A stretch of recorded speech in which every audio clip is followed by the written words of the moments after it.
So there's a couple things we're adding to new business, new business is a liquor board control action. That'll be later on, and we're adjusting the agenda a bit. We're going to talk to Principal Egan after we do the warrants, and the Conservation Commission after we do the warrants, and that shouldn't take us too long at all. So first thing is to review and approve the minutes of the previous meetings. I move that we approve the minutes of September 4th. A second. All right, any discussion on September 4th minutes? All right, all those in favor of approving the minutes from September 4th, say aye. Aye. And Paul approves, that's unanimous. And now I'll make a motion that we approve the minutes from the September 11th budget work session meeting. I'll second it. All right, any discussion on that one? All right, all those in favor of approving the minutes from the September 11th budget work session, say aye. Aye. Aye. I'm abstaining. Alex abstains. Is that as high as Paul can go? What do you mean? Oh, volume? Yeah. Yeah, let me, In case we need to. yeah, I can hear him. Okay. Yeah. Okay. I'll double check though. You bring up a good point. Yeah, that's as loud as he can go right Okay. now. All right. All right, so warrants, we have three of them, warrant 6, 6P, and Conservation Commission number 2. If anyone wants to take a motion, then we'll discuss them. I'll make a motion that we pay warrant 6, 6P, and Conservation Commission number 2. And Paul seconded. All right, any discussion? I'll summarize them. So 6P is payroll. It's for $12,335, which again is about normal for the period. Warrant 6 is general expenses. Dropped my jaw because I didn't know it was coming. So it's $2.15 million, a little bigger than normal. 2.11 million of that went to the school. So that's why it's much larger than its normal $40,000. And then the Conservation Commission number 2 is $100 for printing of the trail guides of Dummerston. Is there any other discussion or questions? All right, all those in favor of approving warrant 6, 6P, and Conservation Commission number 2, say aye. Aye. Aye. I'll say aye. All right, so let's move. So, Principal Egan, you can come up here if you want, or you can stay there. It doesn't matter. Yeah, come on up. I kind of started this, so this is a little bit my baby, as I looked through all these various funds we have. And I asked people about the Miller Fund, and then I read about it. And so I just want to kind of re-engage and make sure that you're aware of it, the nurse is aware of it, and everyone else, because there's a lot of money in there if you read the document. The goal is to spend the interest in the donations every year, which hasn't happened. So that's, how long have you been to school? This is my 6th year. Okay, so you've used it before. Is there anything we can do to expedite the process, or? Sure. I want to spend money. Yeah, I can give you some feedback. So I did talk to Marianne Runge before coming here. She's our school nurse, and she's been the school nurse at Dummerston School for many years. Some things that have changed, I think, over the last couple of decades around the use of the Miller Fund is some of the items that the school used to use the Miller Fund for are no longer as relevant. So for example, now families have Dr. Dinosaur, which provides them, covers medical appointments that might have been, the Miller Fund might have covered in the past. Same thing with like eyeglasses, that's covered often for families.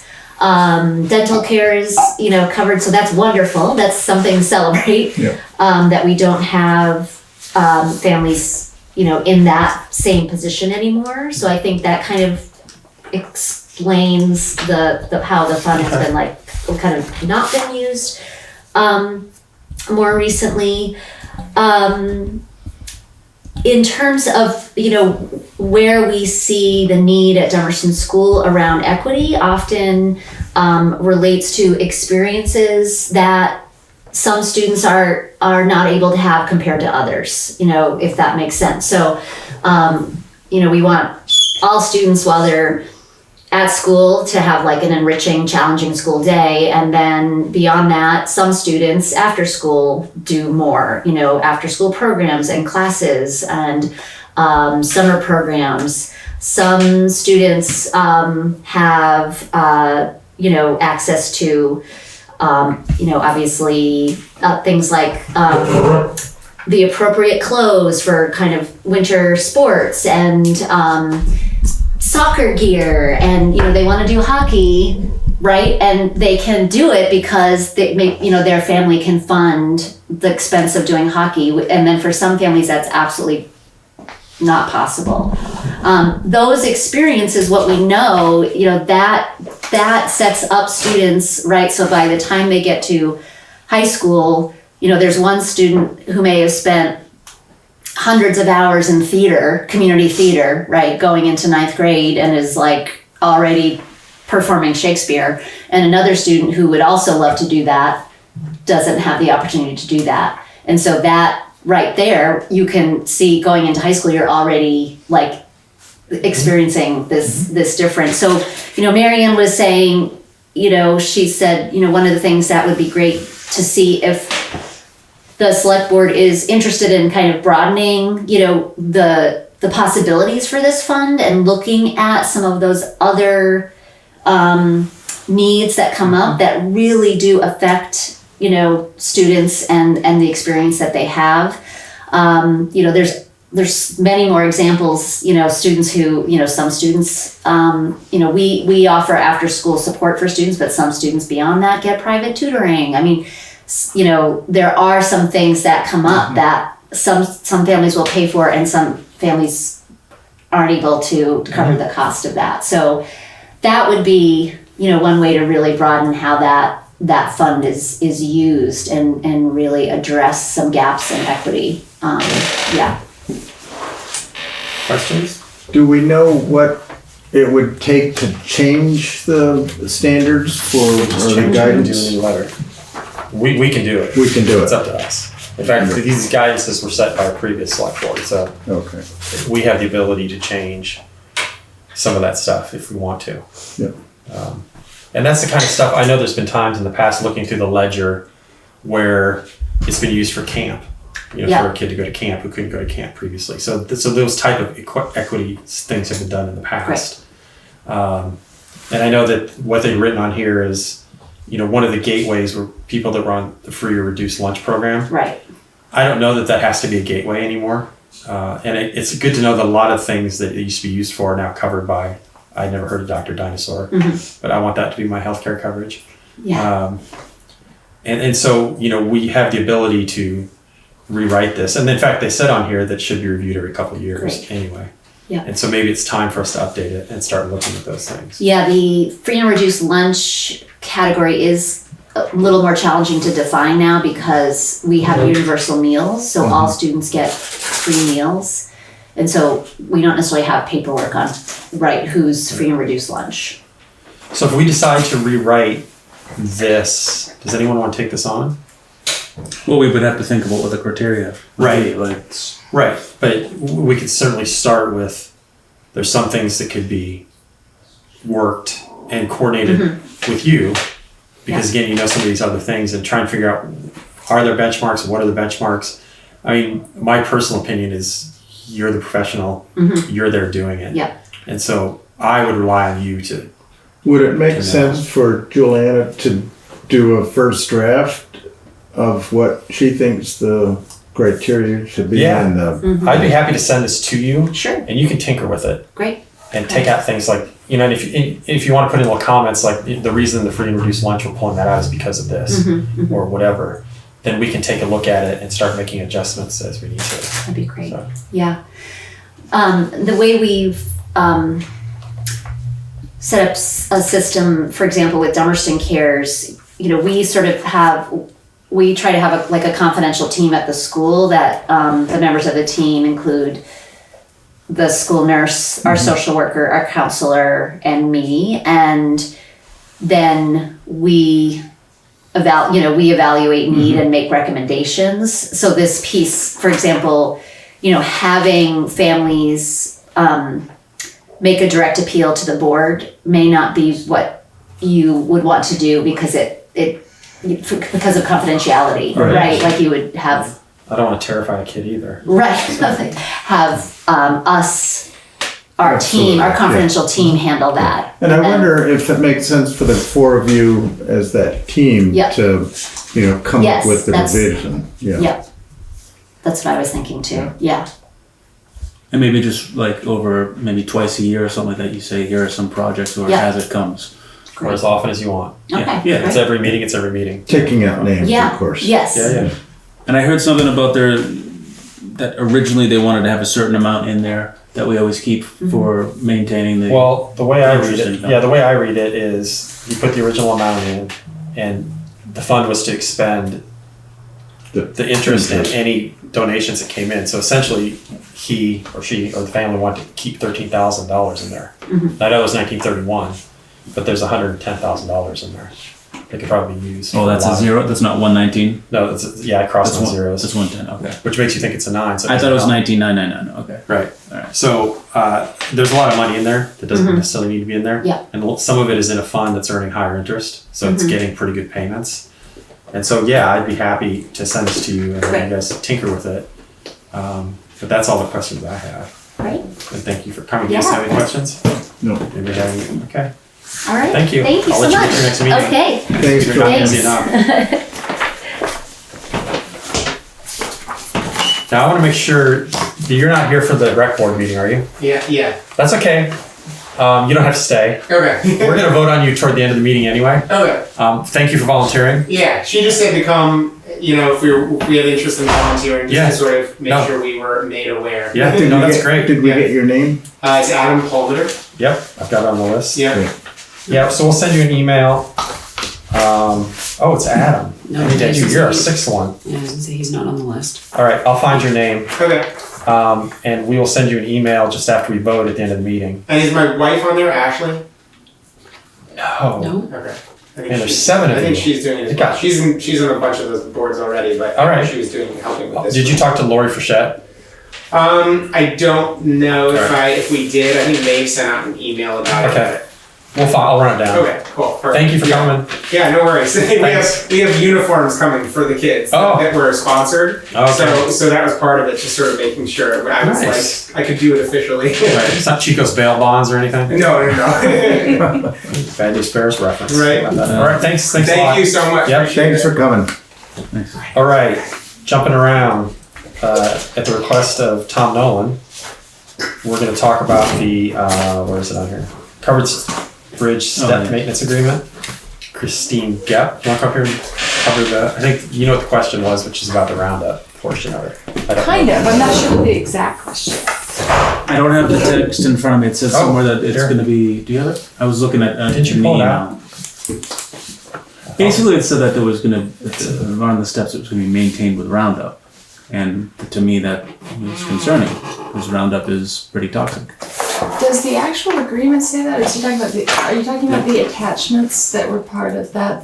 Maybe I'm wrong. That Corey sent. No, I think I it says. thought it was in the I agreement. believe you that it's in the agreement. I just haven't had today's been crazy, Sorry, I so thought I we haven't had a pulled it chance to look at it today. I think it's in a blue folder. Where's the Can we blue find out exactly what that language is? Because Lori printed it. It's in here. Hang on, look at it. I didn't see it when I was going through this today, so let's double check. That's in here. New business. I might be able to find it. Let's see. New business. We're prepared for this action. All these are signed. I know it's here because I saw it earlier. Budget. ARPA. It's probably sitting in my pile of stuff right here. That's exactly how things go. Well, hopefully you guys have a paper copy because I think to execute it you have to actually write on it and then Sign it. and then sign And it. that actually. Oh, we have to talk about the law. Sorry. Why do I have this document? Is this the operation and maintenance Yeah. plan? Yeah, that's So what it. it's called? So if you go to the bottom, you search for Roundup. That's I think the part we're talking. I think about. it's a different page than that because it was a pretty lengthy document. Yeah. It's.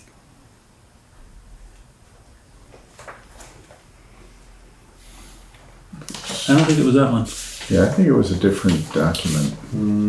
It'd be nice if I was just wrong. Did you do Control F?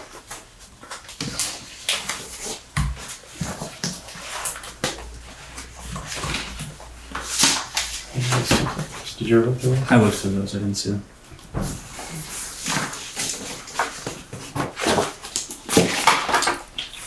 It wouldn't be warrants.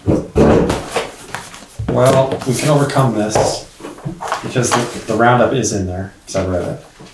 And so, It would just be nice to know the exact language, uh, because I did review the 2 attachments that he sent with it that dealt with various invasives removal methods, but I don't remember Check my email. how, yeah. If maybe Give it's me a in minute, the I'll email. should be able to find it. we'll all talk amongst ourselves. Might have been under glyphosate. It had the scientific name for it, yes. That's why we have Alex here. I'm not finding it.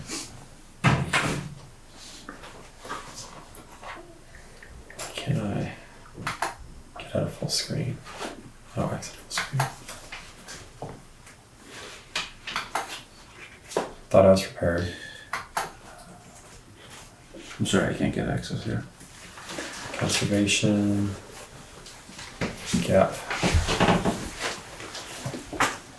It's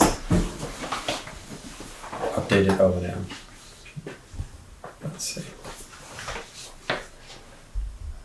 Japanese knotweed, smothering and foliar treatment, knotweed removal.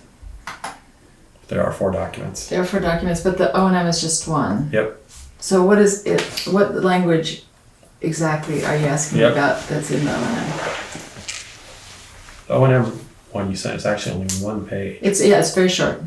Yep. It should be 2 pages. Well, yeah, it is 2 pages, but the second page is blank. Let's see. I've got this 3-page document. Well, I get 3 pages.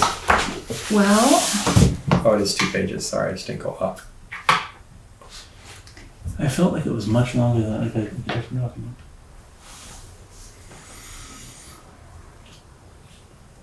Yeah, and the document I was Okay. reading had pictures. Oh, yeah. yeah, It's one of the so other that ones. on his, it's giving you 3 that basically just has the signature blocks on the 3rd page, Right. but I don't. Yes, I think Oh, here it is. Yeah, it's in the knotweed document that was attached. That was attached. Developed by the right? Northwoods Cooperative Weed Management. And basically what Oh, it says is, okay. you know, things you would need. It talks about how to do it. So this is more, this is how I you think control he it, was but it's sending not in me your a own. separate reference, unless that's incorporated by reference into this, and I don't I don't think it is. I don't think it is. I think he was just sending us some reference materials because there is a clump of knotweed on that site. Okay. And but I think your greater question, I mean, we might as well just talk about it even though it's not in the O&M. Is we're looking into that really actively right now. I talked to Lori Callahan of the Brattleboro Conservation Commission, and she gave me a little tour around the West River Park. Right. That was a major knotweed initiative that started like 5 years ago. I know our Jesse built the compost bins, and there's a lot of concern about composting and making sure that it was right. fully dead so that it didn't root and take up. They took the approach of constant cutting. Like as often as they can, like every 2 to 4 weeks, with sort of an army of volunteers, and it's been quasi-effective. I mean, I think it wasn't that they were philosophically opposed to chemicals. It was that site is healthy enough that there's a lot of native, ecosystem plants that are there waiting to take over as soon as the knotweed is beat back, and that's what they've done. So there's all this goldenrod, Canadian burnet, black willow just popped up as soon as they started cutting down the knotweed. So it's been, pretty successful. They got to keep at it all the time. So that's one approach. And then other approaches have dealing with knotweed. I mean, people have sprayed it. They've dug it out. There's stem injections, right, which provide a very targeted approach, but is I know we consulted with Andrew Morrison, he has got several titles. Anyway, he's worked with SISMA, he's forester, he works with a lot of local conservation organizations, and was it Corey Ross or Andrew that provided those attachments? I think it was Corey, but Andrew's 100% on the same sheet of music. I think what these guys with the Windham County Natural Resources Conservation District, the Nature Conservancy managing Black Mountain, other organizations, conservation organizations that are managing large properties or any size properties are doing a multi-prime approach for the most part, as far as I can tell, sort of based on the specific situation. And I think at the covered bridge site, I don't think we quite know yet what the best approach is. But it's because it's do you know the clump I'm talking about of knotweed? I've been down there, but I haven't. I So don't the remember. knotweed is on the other side of the bridge from the beach, Okay. and there's all those huge boulders. Yeah. And it's kind of rooted into the boulders. It would be incredibly hard to dig out. It's difficult to access. If we had a little army of 4 of us go try to hit it every 2 weeks or something with like sickles, it would be a scramble, and I'm not sure that we have quite the bandwidth to take that on. And it's not very close to the river, except insofar as that whole property is adjacent to the river. And so I think that glyphosate and stem injections are still on our radar as a possible way of dealing with that clump, because there's nothing else waiting in the wings to take over too. And it wouldn't touch, right? Like we hand weeded in fact, just last weekend, the slope right adjacent to the steps, because there were all these plants that could come up, right? There was already Virginia creeper coming up. There was already partridge pea coming up. There was a lot of things that we wanted, a spray would have just eradicated everything. So on that disturbed and eroded ground there, Cliff and I went through and pulled out all of the bittersweet, and that's appropriate for certain situations, but I'm not, like I said, we haven't come to a final conclusion on the knotweed, but I don't think we've ruled out spraying it. Mm-hmm. I mean, I'm on the board of Friends of the West River Trail, and we did glyphosate treatments through Longview Forestry along there, and it was quite successful, and the native plants came up remarkably well, very quickly, even with that treatment. And they don't use Roundup, they use a formulation of glyphosate that's better around water courses, I think rodeo.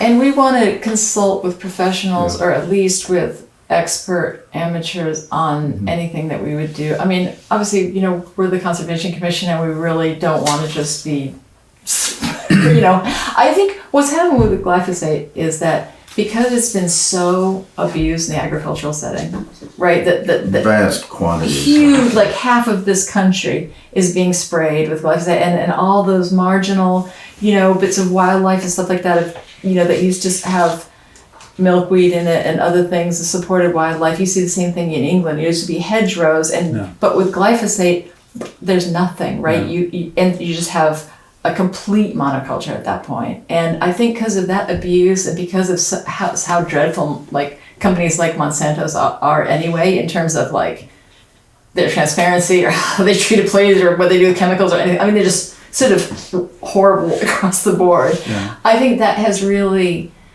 made a lot of people very sensitive toward the use of chemicals, even when I think in some cases a very targeted application might be the most effective and best way for the environment to deal with a bit of land that's in danger, as the town land under the covered bridge is in danger of having a patch of knotweed get out of control and take over that whole beach. And what knotweed does is it doesn't let anything else grow through it, and it'll grow down into the water. It's very tolerant of being in the water, and so it just starts to take apart the bank.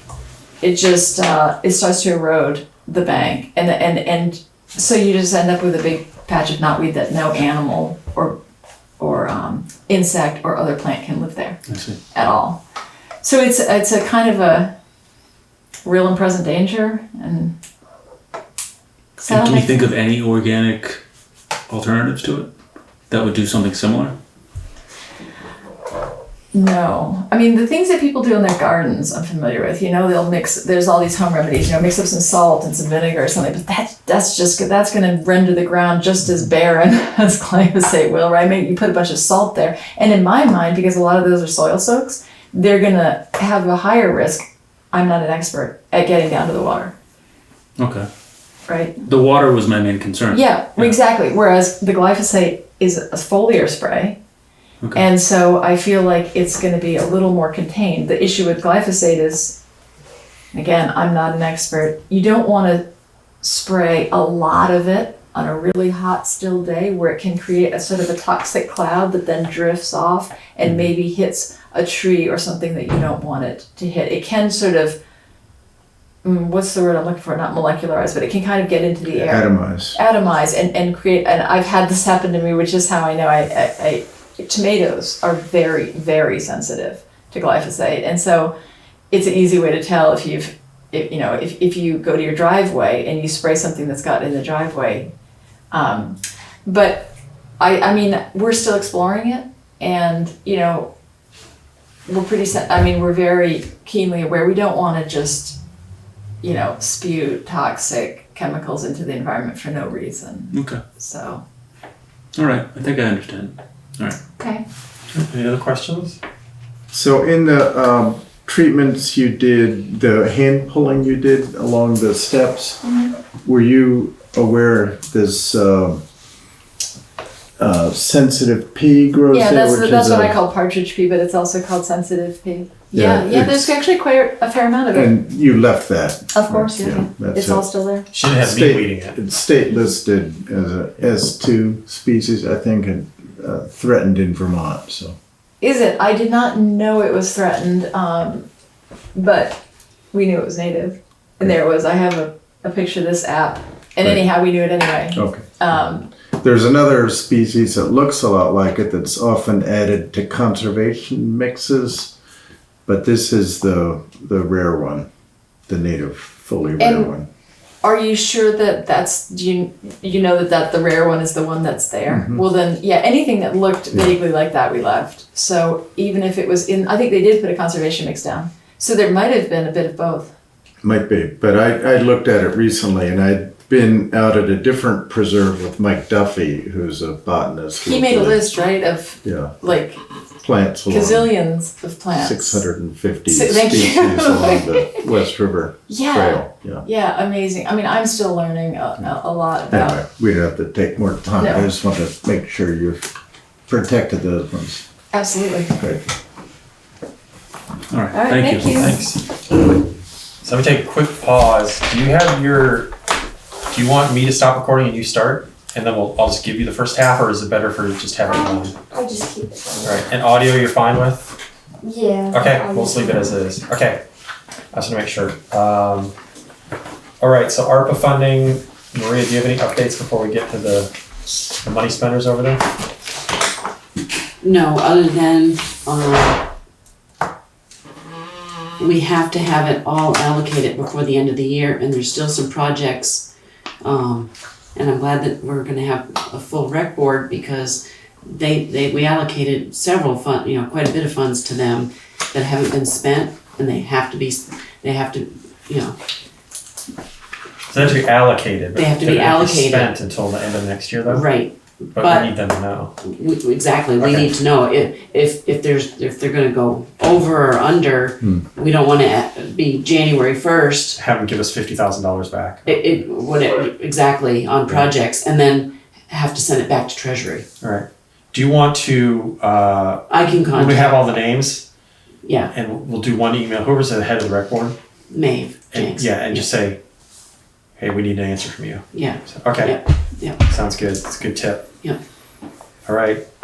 Community center. What you guys got? What do you need? Paul Chapman and Randy Hitkin and Carol Wood, we're all on the board. I know Carol's on the board. And what we're looking to do is to clean up the rest of our ARPA funds. We've done a whole bunch of projects down there, and it's getting towards the end of we've got highs, overages and underages, and we're trying to get that carpet replaced in the main room. We've had the Dummerston Cares do yoga classes, and they, the amount of mold and stuff that's in that, it hasn't been pleasant for them. Probably the last mold issue that we're trying to clean up. So I believe we have maybe 4,500 or something left over of that we haven't spent of the total allocation. Alright. I'm not sure the exact figure. 4,600. Okay. Yep. But we'd like to try and get that carpet replaced. We have to authorize this? Those, So it was previously authorized for Right. for other projects, and they haven't utilized them. Okay. So, I think it was $1,900 was for cleaning up something, and you guys Yep, did it yourself, Ourselves, yep. if I remember right. Should have paid yourself. And, what was the other project? The thing That you were. The plumbing. Yes, the plumbing was, you didn't, Right. we allocated a certain amount, you didn't spend it all. Right. So they have excess funds now. So we should reallocate it.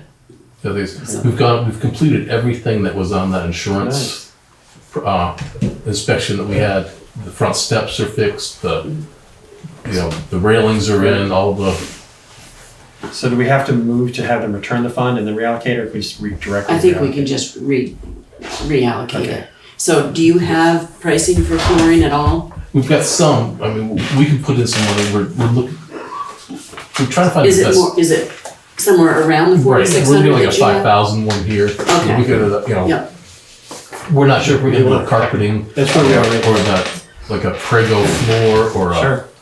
trying to find something that lasts. So you just guys want to keep looking and then come back and we'll just we want to reallocate it now and you guys figure out the money. So if we reallocate the 4,600, will you have funds to cover We the have funds to difference? cover the The difference, okay, so I think we could, So I move we reallocate the $4,600 left in the rec center, community center, ARPA fund for flooring and of whatever type in the main room. I'll second that.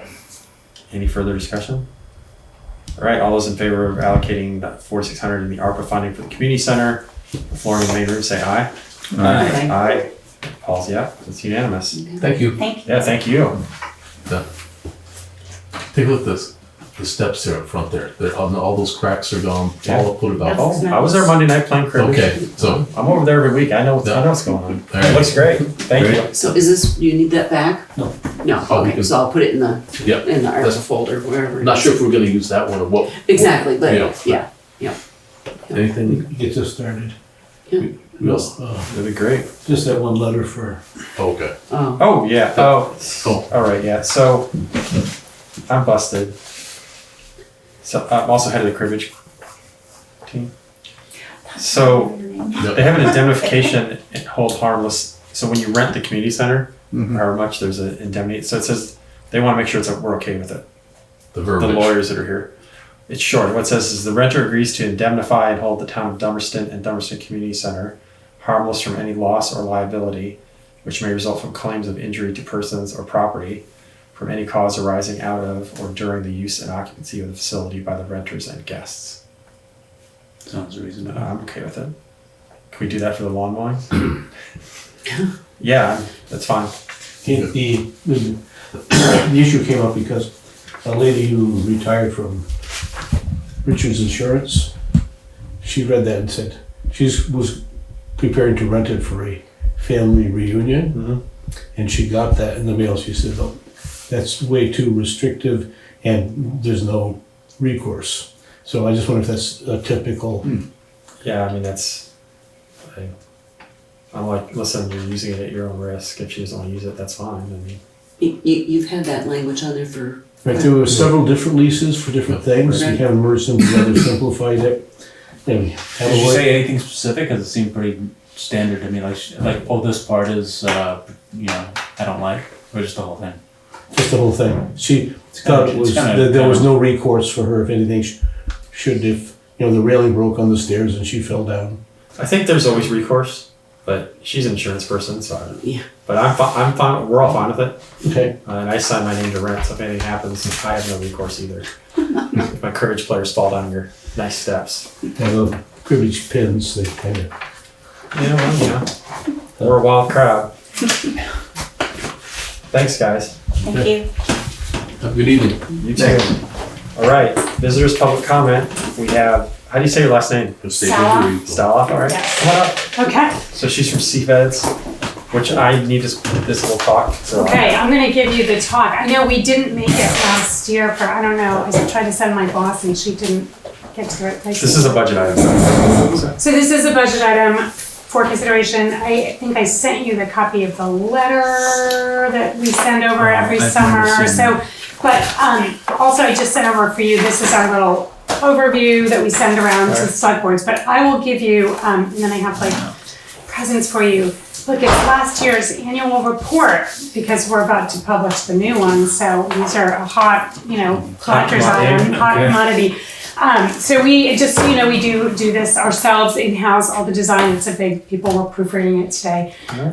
So it's not like it looks all glossy and nice, but really it's just a thing that we do ourselves every year. But we started doing that a few years ago just to give a sense of what we do. So we send a funding request over every year for SEVIDS, Southeastern Vermont Economic Development Services, which is a nonprofit organization.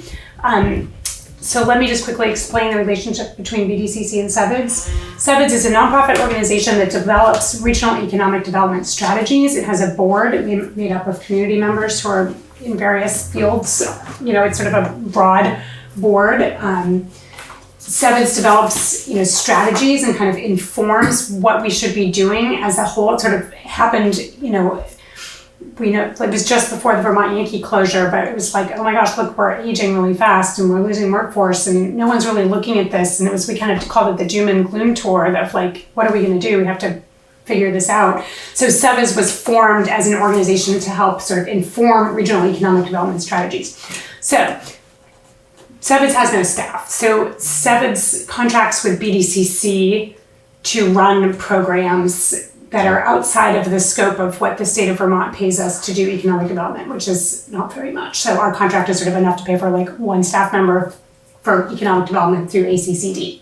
So SEVIDS is there to sort of raise funding in other ways and then it can be flexible funding for us to use. For example, the grant that pays for my program, the Southern Vermont Economy Project, that we do a big regional summit. We support the comprehensive economic development strategy, all these things. We run grant writing workshops for organizations. Our funding comes through the USDA. It requires a 50% match, like cash in hand, for them to say, okay, you can have this money. We have to do the work and then like bill them back for it. And we have to have a 50% match. So by having the SEVIDS can provide that backfill flexible funding that allows us to go out and say, great, like, yes, we will take $500,000 for whatever, from whatever Northern Borders, or $250,000 from the USDA grant. We need the matching funds for that. And so SEVIDS often is there to provide that flexible funding. If we weren't to get the grant from the USDA, we'd have to like let staffers go unless we had sort of backup funding to keep people. So we go out and ask every town in our region, 27 towns. We go to a lot of select board meetings to just explain what we do and how we do it. And we ask everyone for $3 per person. So, we kind of do the math in Dummerston. That works out to, I just pulled up last year's report and it was, I don't think we would have changed it this year, $5,595 based on the Dummerston's population. In past years, you've given us smaller amounts as a line item in the budget. And we're not going to quibble. We're thankful for everything that we get. So basically, overall, we have gotten funding last year from 22 towns that amounted to about $116,000 of funding that went into the SEVIDS to help run programs as needed. They don't keep any of that. They don't have any overhead. It goes all into running programs, so programmatic costs. So, obviously BDCC is a landlord and has real estate, and we have other sources of income that support our operations, but this really is for programming that's specifically for economic development. So there's that. We send this over. I think you got this in your email. There's three main things we do. We work workforce, which covers, working in schools, on workforce planning for kids for the future. We have worked with supporting immigration, into our area and supporting asylum seekers, supporting refugees who are relocating. So we've helped support that effort, and we do a lot of people are going and taking CDL classes right now and trying to get translation services for that. So it's like more complicated than it seems. So we do that workforce work, also working directly with employers. So we do a lot of workforce. We also do, the business support, just that traditional economic development. So for, entrepreneurs that, most people in Dummerston commute out for work. So it's that regional supporting sort of the big employers in the region that's going to probably have the most effect for Dummerston residents versus, but we did last year, I looked it up, 5 Dummerston businesses received business services. So it's, we are also helping those small businesses, those entrepreneurs, maybe those sole proprietorships that are, out in the hinterlands, in all over southern Vermont. So, and then my work is this wider kind of the Southern Vermont Economy Project. So really working on regional strategies and providing technical assistance and training for community projects. So we do grant writing workshops, we do project management workshops, we do one-on-one help sometimes for people who are like, we're trying to run this project, and how do we get funding? And we'll, take a call and help them and hook them up with funders, things like that. So that's our work. We do a lot. So it's kind of diffuse, but it's really centered around kind of this regional approach to economic development, realizing that like if we go town by town, we'll never get anything done. It's really, we have to figure out how to work regionally. So to that end, feel free to read that. We have a new one coming up, and also you guys, I'll leave this with you. You're welcome to come join us at our annual meeting. And we also have coming up some public meetings next week. There's one in Brattleboro, noon on Thursday. Bellows Falls at 6 p.m. in case you don't have enough night meetings in your life, to talk about the comprehensive economic development strategy, which is our like zone-wide thing we do. And there's also a virtual one Monday the 30th. So feel free, anyone who would like to come, you're welcome to come to that. And that's kind of our work in a nutshell. So if you have any questions, we're grateful for the towns that do fund us. So in the past, I think last year we put $1,500 in the budget. The year before it was $3,000. I haven't really gone back down that like Godzilla spreadsheet to see. I think it was sort of constant at 3,000 for a while. Last year it went down a little bit. We didn't make it to our select board visit last year, which is on us. But so SevEds is a 501c3 Yes. organization, and what's the structure of BDCC that's a different type of structure? so, we're also non-profit, but we also have like real estate holdings and things like that. So I am not a legal expert, and so my boss would kill me if I tried to take a stab at that. But we're not like a for-profit organization at BDCC, but we're a different type of corporation because we have real estate holdings and things like that we, provide. We own the business park and we own the cotton mill, so we rent that out to support economic development. Again, we're not getting rich. I don't remember what the price tag was for the roof they had to put on a building, but somebody just bought a roof for a building. And we've all been told not to buy anything else. So that is sort of separate, but that helps, that real estate allows us to provide space and industrial space and other types of, smaller increment space at the cotton mill to support small businesses or medium-sized businesses or even larger businesses. So the spaces in the cotton mill that you guys rent out are at lower rates than a commercial rental, so people can get in there and do juggling classes. It's kind of an incubator. An incubator, So there were like 70 small businesses in there. I think that's about the count. It's a lot. And then you've so got they're the book reevaluating press. how they're doing. Then the book press building, which is the business park, and that has some larger tenants in it. And would you like to rent a bread company? We just bought the Vermont Bread Building. So if you come to our annual meeting, we're going to have it there. I don't know. I'm in charge of trying to make that space look nice somehow. That's what, exit 1? No, it's actually just behind the cotton mill. Oh, There's this like hulking, I know someone went and like weed whacked around the picnic tables, making it look nice for this party. But no, just kidding. We do own, they have bought that, the Vermont Bread Company went out of business several years ago. So there's been a long process. BDCC purchased that building, so now it's on us to find a tenant for that. So if you know anyone who would like to have an industrial bread manufacturing. Bread's struggling around here right now. Anyway, just say we do that to support that sort of, that's the sort of more traditional economic development we do. But what SevEds does is kind of looking at that broader strategy. So how do we work on workforce kind of systemically, how do we help support, community development when it's all done town by town by town, to help people build skills to, Do you whatever. guys work or coordinate with like ECDC with immigration? We do, yeah. I figure you must. Yeah. Right, okay. Our workforce team, that would be Alex Beck, who works Okay. most closely with that team. So we sort of have a workforce team, and then we have a little community team, and then we have the business team. And so we do all three, and we all, we all talk to each other and work together, and that's what we do. And that's why we come around and ask, so that funding that we get through town funding, I mean, we fan out, we go to select boards, we go to, town meetings, and that funding really does that make a difference in how we're able to, then we can go to the federal government and, make a grant application and have the matching funds that are required to do that, which not everybody can always do. So it helps us as a regional entity kind of make a difference and bring in that type of funding. Are the sevens funds the only ones eligible for the matching, or is it the BDCC also? So that would be a great question for our director of finance, but I think for the most part for programs like that we're running, like workforce programs, that we would mostly use the sevens funding first, because I think that, it's set up separately. So BDCC is it's really to help our programs run. And things like, for example, our Pipelines and Pathways school program now, we have a huge grant in our Workforce Center of Excellence, and that's all well funded, but it took a really long time to kind of get that going. So there were years when it would be sort of some philanthropic funding and some sevens funding, and they pieced it together for years.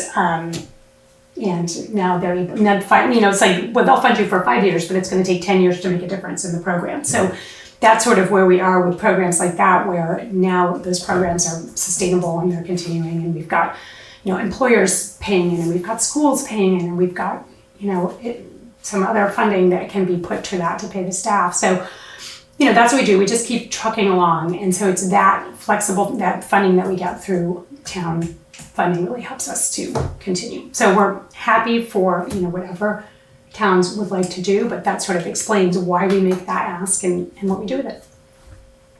All right. Any other questions? I'll certainly read all this stuff, and I might come to the party. Come to the party. It'll be good. Yeah, I've got that on my calendar. I'm a member of BDCC. Oh. There are local business people that are members of that. And I've been on the SEDS jury. Great. Years, Yes. Well, back a number of years. But Yeah, we did a Wyndham County SEDS in 2014, I want to say 2013, 2014. And then now, to get money from the federal government, we needed to be bigger. So now we do it with Bennington County. So we did the first one in 2019, and now we're redoing it. So that's what this is. Yeah, I might have been on the 2019. Yeah. I'm not sure, but Committee. So that's kind of the end of, I work in this end of things. That's what I know the most about. But well, great. Well, Thank you for coming. Thank you. Absolutely. Happy It's very enlightening. to make Now we just don't look at a line item and go, I don't know what that is. Well, exactly. We do try to get out to a lot of select board meetings to kind of explain that. Sure, So helps. yeah, hang on to that. There'll be a new one. And I Alright. sent you an email that will have a link as soon as we get the new one up. Like it's Okay. hot off the press. It'll be sometime soon. All right. Got our new staff photo. That's all that really matters. Thank you very much. Thanks. Sure. Appreciate it. Thank you guys. All right, road foreman's report. I talked to Lee today. There's a picture in there somewhere. They laid the deck on the Park Lawn Road Bridge. Okay. It has to cure for like 8 days or 2 weeks or something. So it's making progress. He thinks 2 to 3 more weeks it'll be done.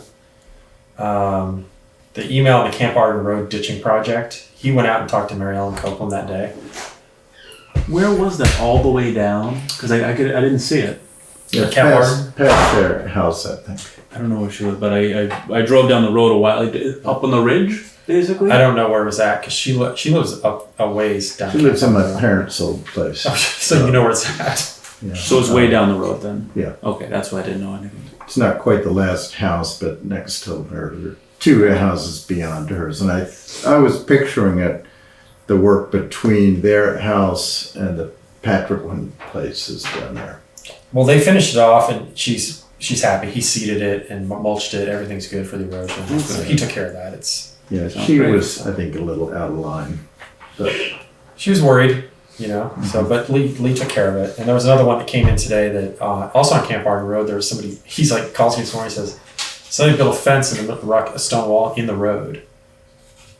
I'm like, oh. So I went to talk to him. Of course, that wasn't it. They just have rocks stored there to build a wall somewhere else. Oh, So he went back. He's like, hey, can you move them off the road by tomorrow? He's like, yeah, sorry. So okay. that was the only thing. I'm trying to think if there's anything else he reported.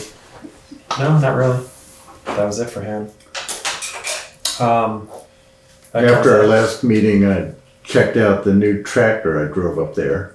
Looks Oh, good. did you? You like it? You like the looks of it? Did we sell the other one? It's not out there anymore. Yeah, I don't. He didn't say we'd sold it, but well, good. I'm glad. I mean, I'd go up there and do the same thing. I'm like, oh, it's orange or Green. whatever it is. No, Green. The new one's Is it green. John Deere? Yeah. Okay. Correspondence. Let's see. I'm thinking I'm going to go to the. I don't know if it's on here. I'll go to the Rescue Inc. thing on Sunday. Thank you, yeah. Sheriff's report. Paul, did you see the sheriff's report? Do you have any input on that? Yes, I called the sheriff's office and they changed the report back to the way we had it last year. Woo! Good man. I wonder what the rest of the towns thought. Excuse me? I wonder what the rest of the towns thought, or if you were the only one who asked for it. I have no idea, but I was the one that asked for it. All right. Well, thank you for I doing said that. they would redo it. I did read Cindy Rome's email about the covered bridge. I'll have to go back and look at it again. The Act 250 permit hearing recess order, that's the Dummerston Rowing Club. Putney Rowing Club? Yeah, it's Putney Rowing Club on Putney Rowing Dummerston Club. Station Road. Yeah. So they're just waiting for them to work on planting and paths and things like that. Anything else in that correspondence information that anybody has questions on? All right, covered bridge steps are already covered. Open law meeting. Do we have to make a motion and vote to sign the The O&M, covered bridge step thing? Even Let's though do we it don't? next week, 'cause I don't think we have a printed copy with us. Okay. So yeah, let's put that in the agenda for next week, and we will sign it then and have that done. Thank you for catching that. All right, open meeting law requirements. Maria, you're on stage. Yeah, so when the open meeting laws changed back on July 1st, I think it was, Todd, you said that you were going to do a checklist for, and I think that really needs to be done Yeah. for all committees. All right. So you want the checklist for the recording, right? You mean the Recording process. and when, which ones need to be recorded? Right. which ones need to be recorded, not recorded. Right. When the agendas have to be posted. Right. Which that hasn't changed. Right. But we need to But reiterate. I think people need to know when it has to be, Okay. and the fact that minutes, which has not changed, but minutes have to be posted 5 days or within 5 days after the meeting. Calendar days.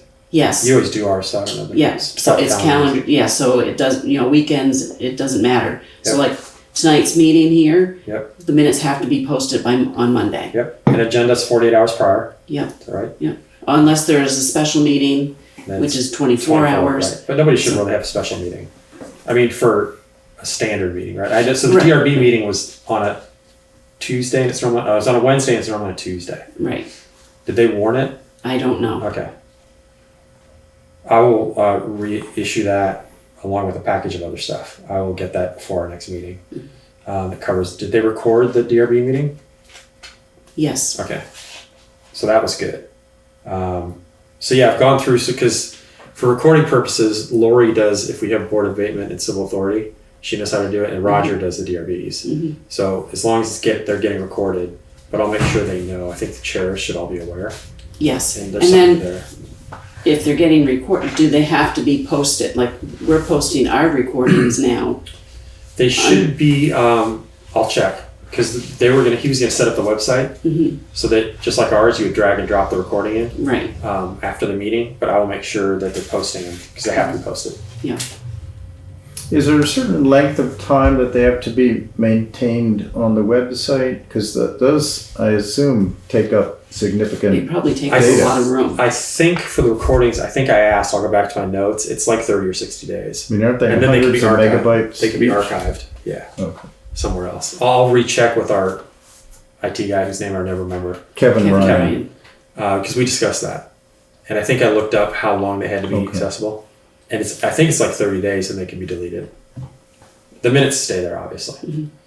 All right, anything else on that? No, Those are all great points. Yeah, and so there's a difference between committees that have a, action focus like DRB versus the rec board. They don't need to. Yeah, the new open report meeting stuff, laws. right? So They distinguish all of between ours, two types. yeah, of, all of ours follow. Everybody posts their agenda. Everybody posts their minutes. But as far as the two things that came out of the July change was you have to have in person somewhere. I think there were other towns that were still having completely remote, non-advisory meetings. So anything that has the word board in it, right? Anything that's a commission or whatever is not. That's an advisory board. So one, your non-advisory boards have to have it in person, and two, if somebody asks for Zoom access or remote access, you have to provide it. So in theory, we don't have to have Zoom up. We just do because it's easy. We could wait until somebody said, "I want to join remotely. Can you please do it?" It's easier just to do it all the time. And so, but the recording does not apply to the advisory boards. So the Conservation Commission is not going to be reported, the rec board, but anybody who makes decisions should be recorded. And it only has to be audio. But the one thing we do have to, and this is a good point you bring this up, is if somebody says, I need remote access to the DRB, they have to bring Zoom up. They don't have to have this, but they do have to have Zoom up if somebody asks. But as a general practice, they don't have to. So we'll make sure they know. I'll come up with a good one page and let everybody read it, and we'll talk about it next week. Because I'm also on the procedures too. Yeah. All right, so new business, Salmon Brook Erosion. So today was the deadline for the RFP, and shocker of all shocks, we got none. None, okay. So I'm gonna go back to the state. So this is 2 rounds of this, and I know they're working it. We need to figure out how to access the money. I mean, I think we have people in town who could do the work without an engineering degree. I think Jason Evans could go over there and do the work, or whoever, Zach, or any of these folks. These guys, I mean, so that's on hold. So let's do appointments. So Patty Wallier came in earlier for the DRB. So I make a motion we appoint Patty Wallier to the DRB board. I'll second that. Any discussion? All right, all those in favor say aye. Aye. So it is. Maria, would you like to notify her? Since, I can. Okay, I'll leave that to you. Yeah. All right, appointments to the rec board. I move we appoint Ashley Palmente, Adam Palmente, Will Palmenter. Dang it, I didn't get the R on his. Will Alderfer, Jedediah Pop, Olivia Sandrader, Jacob Quinney, Joanna Langfellner to the rec board. Those are 7 folks. Second. Any discussion? All right, all those in favor of appointing Ashley Palmenter, Adam Palmenter, Will Alderfer, Jedediah Pope, Olivia Sandrider, Jacob Quinney, and Joanna Langfellner say aye. Aye. Aye. So it is. Do you want to email the head of the rec board? Because she probably knows, because we don't have Ashley and Adam's emails. Right. Yeah. So it should be 7 folks. Yep. And we'll let them know. I'll email Maeve and let her know. And just let her distribute it. And she can, One email. Thank you very much. Yep. Okay. Miller Fund recovered. So updated town drug and alcohol policy, which is definitely printed because I just looked at it. So I went through. Did somebody have a printed copy? It's in one of the folders. It's under new business. New business. I know Paul had some inputs. I don't know that Lori updated with those inputs, but we'll talk about them. Did you guys read them? I'll give you some of my. I read it. Yeah. I read it. I'll give you guys some inputs on it. Let's see. I might have it right here. You sent the changes. You highlighted everything. Yeah. You read. Unfinished business? It was fine. Say new business or unfinished? New business. New business. I may have it over here. The blue, green one. You've been on this one too. Right. So yeah, basically the changes were, and you guys know, I'll go through them, then obviously we talk about them. So in section 1, section 2, they had asked, and we talked about this a little bit last week, I hate paper clips. Nothing personal.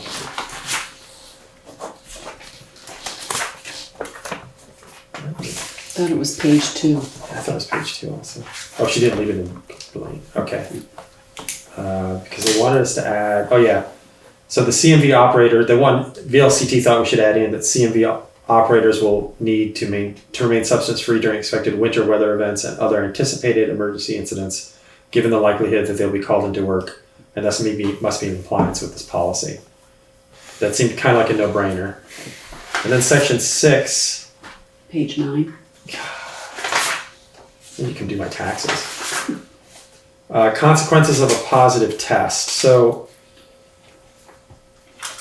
my thought process on this, and you guys have read it, and Paul, like I said, I know you had some inputs. I was trying to walk it through in order. So an employee will be immediately suspended with pay from all duties upon receipt of a positive drug and alcohol test, with an option for suspension without pay. So we could suspend them with or without pay.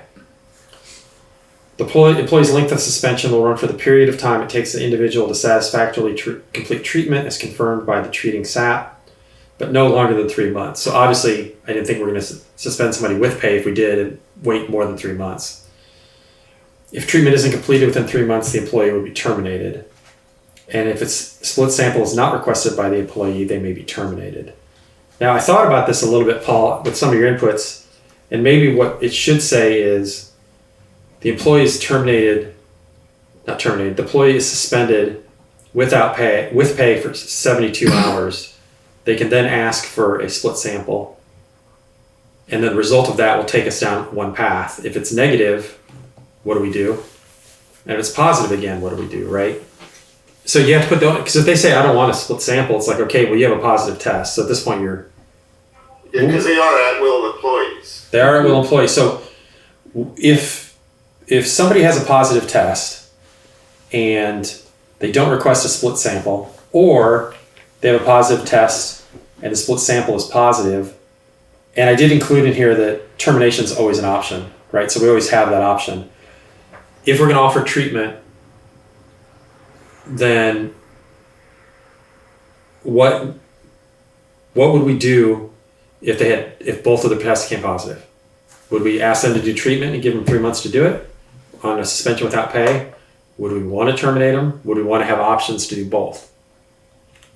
And the thing is for offering treatment, you kind of have to be like, if you have a positive test, we're offering treatment. You go get treatment to keep your job. Mm-hmm. We can't just... I think if the second test comes back positive within the 72 hours, that they need to be suspended without pay. Without pay. Yep. Until after they receive treatment, and then they are reevaluated. Right. Depending on the physician's, And that makes sense. And when I looked at it, and again, we can tinker with this. It's not immediate. I think I really tried to make it so I understood it. It should really be a flow chart, right? Which is positive test, suspended without pay, or with pay for 72 hours, pending a second test within that 72 hours. If it comes back positive, you're suspended without pay until you complete treatment, and then we further evaluate you. Now, what if the second one comes back negative? Then you continue pay with pay. So the suspension's over. So the assumption then, if the second one comes back negative, the whole package as a whole is negative. Correct. Okay. Let me write that as a little flow chart. We'll look at it again. Because I just want it to be really clear to the employee and to us. Yeah. But I want to leave the verbiage in there that termination is always a possibility, right? At any stage, right? Mm-hmm. Because, something horrible happened. I mean, we're not on the hook if something horrible happened and that person's never been tested, right? Because we have no insight into that. I think the biggest problem is if somebody has been tested and we haven't taken steps and something happens after that. And I kind of agree with the follow-up, which is if your package of tests ends up positive, and then 2 years later your package of tests ends up positive again, that's probably going to be the end of it. Right. And the other part of that is alcohol. Mm-hmm. What if we have a driver that, is snow removal and he's been out drinking and then he comes in intoxicated and drives the truck, has an accident? Mm-hmm. What's our liability with that? Right. Obviously our liability is higher if the person had a failed drug test. To some extent, I would think, right? But I don't know. I was going to ask the attorney. I want to get this in place. I don't want to spend money on the attorney because you see the bill this year for the road. But let me ask him. Well, you can ask the Vermont League of Cities and I'll ask them Towns first. also. Mm-hmm. Yeah, so as I rewrite this, let me follow up that one more time and see what liability there is. Because that's... I'm sure VLCT has dealt with this. Right. And I think that's outside of the drug and alcohol policy. That's literally just, it's somebody you don't know they've been drinking, right? And something happens. Obviously, if somebody showed up at work and he's like, you smell like whiskey, you probably wouldn't send them out. Right. Or if they have been drinking, they get in an accident, the officer is suspicious, does a breathalyzer, and he's over the legal limit. Right. Or he's not even over the legal limit. He does any intoxication.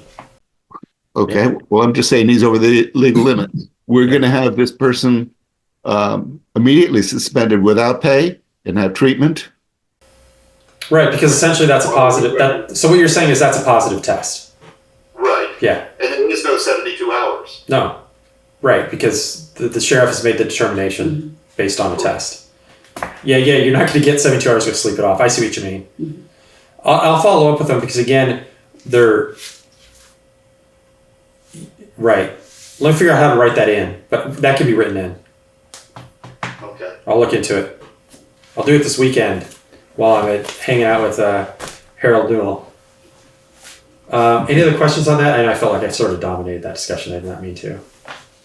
I'm sorry, I have to get going. Yep. Is there anything that we have to take action? There's just something. The my liquor wife's work. license. Oh, you have to do the Okay. liquor license real quick. Well, you don't actually have to be here for it because we have I'm 3 of sorry. us. That's fine. It's just something from my wife's All work. right. Yeah. Fire away, And I Blaine. signed the warrants. All right, so I'll Thanks. see you next week. Sorry, guys. Okay. I'll make a motion that we recess the meeting and convene as the liquor control board. Second. Do we have to vote on that? Yep. Yeah, okay, all those in favor of convening as the liquor Aye. board, say aye. Aye. This is for, do you have it or did I keep it out? It's a child's. Yeah, so thing, I'll make a motion that we approve the liquor catering request from Hardy Ford Catering for an event at the child's residence on Black Mountain Road on October 5th, 3 p.m. to 11 p.m. I'll second. Any discussion? Yes, I have a little bit of question on that. Yeah. Are they selling alcohol at this wedding? No. Or are they is it just a family? It's family, it's going to be a big wedding. But apparently if there's a professional caterer involved, they need a liquor license. So this is for the caterer. And it's not the resident of a child. That's apparently the name of the family. Yeah, it's Ned and Anita Childs. Yes. I read that and I'm like, Because I know my son's wedding, we didn't have a professional, but we served alcohol. Yeah, that's fine. yeah. All right, so all those in favor of approving the liquor license for the child's residence on October 5th, say aye. Aye. Aye. All right, it's unanimous. I'll make a motion that we adjourn as the liquor control board and reconvene the meeting. Second. All right, any discussion? All right, all those in favor of reconvening the regular meeting, say aye. Aye. Aye. It's unanimous. All right, any unfinished business that anyone wants to talk about? All right, our next meeting will be here next Wednesday with a budget work session, and then 2 weeks will be the regular select board meeting. That's all I've got. I'll make a motion we adjourn. I'll second.